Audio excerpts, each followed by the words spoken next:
ichim qotib qolardi. Keyin terim qurib qichishardi, har xil egizemalar toshardi. Keyin boshim juda qattiq og'rirdi. Keyin mana shu anaqani karatinani eshitdim-da, keyin shu kompaniyaga borib, shu karatinadan olib keldim, kattasidan olib keldim.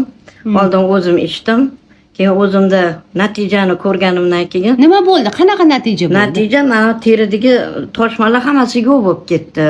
Keyin boshim qattiq og'rirdi, siqib og'rirdi, bosh og'ruvlarim qoldi. Keyin bir kun ko'zim og'rib qoldi-da, nima qilishni bilmadim, ko'zim qattiq og'ridi-da, ozgina tomchi oldim-da, ko'zimning ustiga surdim. 3 marta surganimda ko'zimning og'rig'i ham qoldi-da shundan. Keyin mana bolalarni nevaralarim ham tomoq og'rib qolsa bir qoshiq ichirdim kichkina choy qoshuvda. Tomoq og'ruvlari ham tuzaldi. Eng nimasi foydasi qabziyatga juda katta foydasi bor ekan. Xo'jayinimga olib ichirdim, qabziyatlari juda kuchli edi, bular rosa qiynalardilar.